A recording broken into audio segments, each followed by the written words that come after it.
Hello, geeks and gamers. Matt Lemke here with Through Gamer Goggles. Today we have another flip through for you. This is the Fey Revisited for the Pathfinder campaign setting. It's only about 60-70 pages, and it only covers 10 creatures. And all, of course, as the title says, they're all Fey. And it is a revisiting, because before we get too far ahead, I'll come back to the revisiting. Underneath the table of contents, this is one of the most important things about the book, is they have a reference guide for the different books that you will need, or where you can find the references to what they're talking about. Or you can always use the paizo.com/PRD. I'm sorry, that's a /. Back to the Revisited.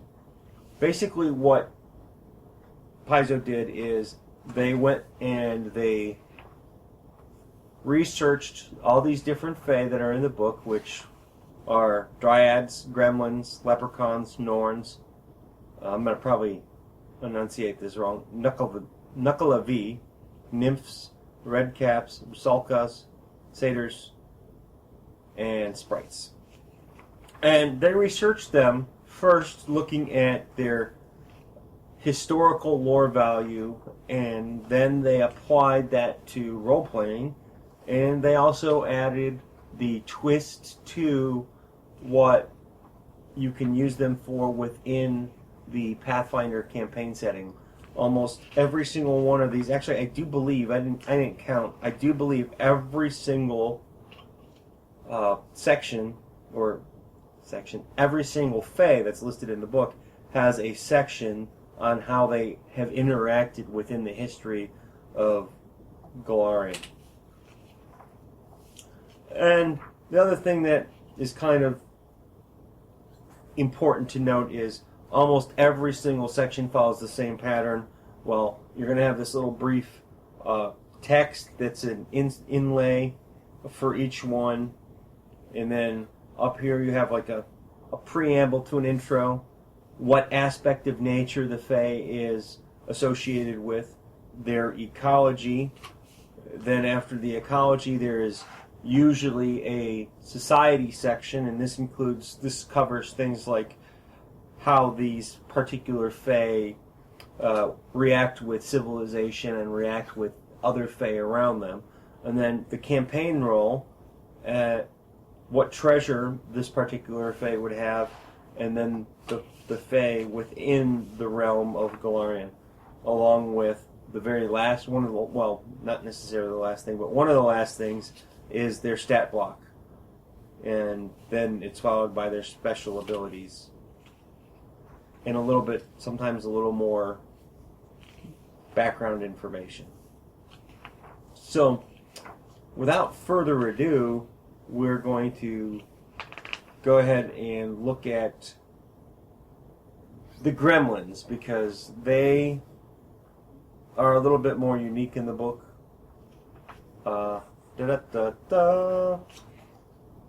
Starts off with the Gremlins here, and it goes into their Gremlins serve as a catch-all name for a wide variety of deplorable Fey whose sole interests lie in plaguing other creatures and causing general mayhem.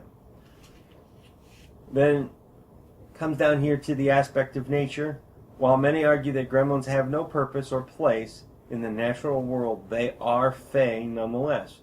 While their ties to the natural world are less apparent, they represent one of the nature's greatest strengths, the ability to dismantle, decompose, erode, and reclaim.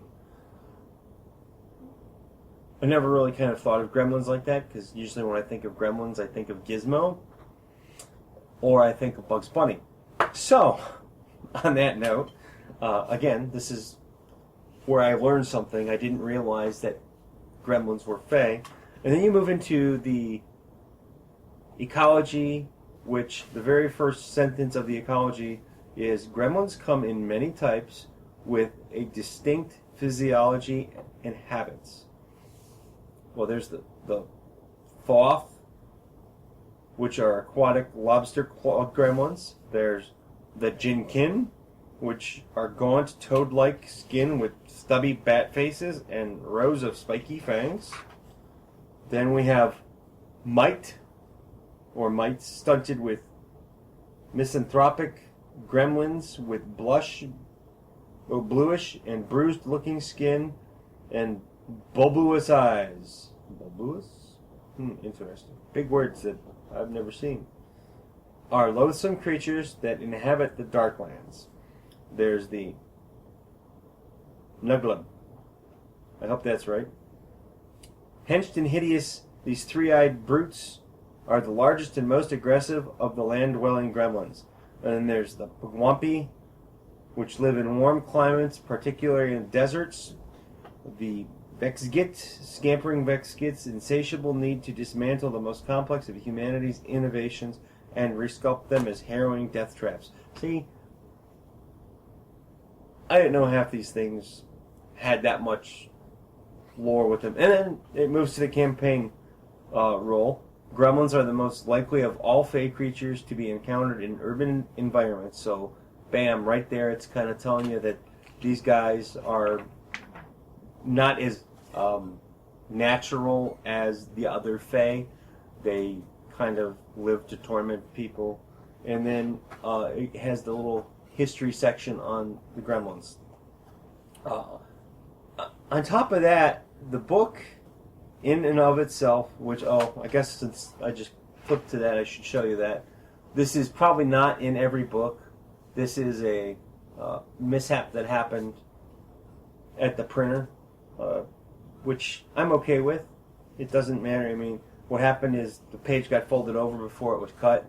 And I'm okay with that because it actually makes my book a little bit more unique. I'll take that. Where was I? Oh, the book has a lot to offer, especially for GMs. If you're looking at doing writing, or maybe, if you're not looking for something that's going to help you play more characters, this book might not be your best choice. But if you're a GM who wants to add some flavor to your campaigns or your nature settings or your urban setting, this is a pretty good book. There's a lot of detail. They did a good job. One of my favorite parts is the campaign role part. They almost always give you 5 to 7 paragraphs as to what is one of the better ways to utilize this particular Fey within your campaign, or within even just a standalone adventure. And then here's the red cap. Here's one of the ones that actually has society. And if you read the first sentence in each one of these paragraphs, you get a good idea of what they're going to say that the red caps are for. So, for all of their violent tendencies, adult red caps treat each other with grudging respect. Second paragraph. Among other Fey creatures, red caps tend to be surly and rude, and often taunt less violent Fey. So they're loud. Third paragraph. Occasionally, red caps ally with other monsters found near their lairs, though these alliances can sometimes be volatile. Fourth paragraph. To keep their caps warm with life-giving blood, red caps aim to kill something every day. Fifth paragraph. Red caps also take joy in setting elaborate lures and traps. So, that's a great way to make a short little time-killing portion of an adventure that you need.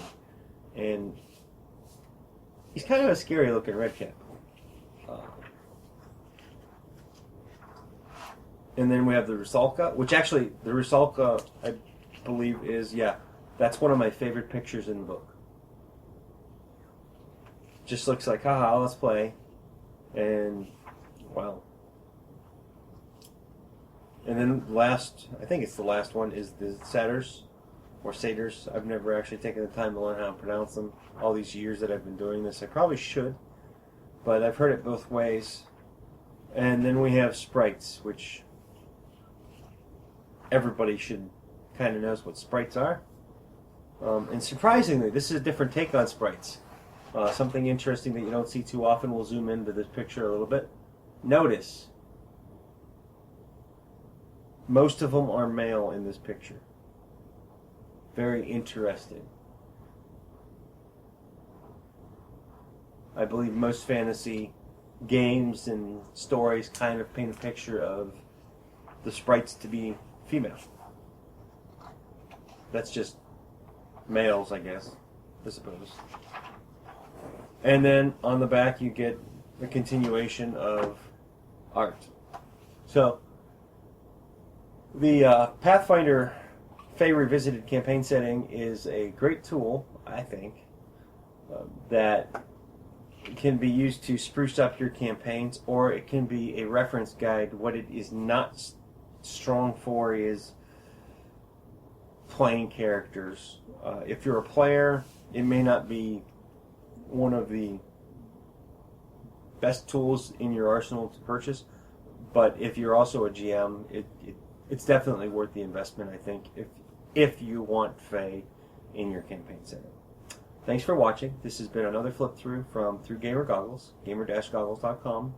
If you're watching this on our blog, please take the time to click on the social media links on the side. Well, subscribe to one of them, that is. And that way you can stay up to date with all of our videos and articles that we write. Have a good day.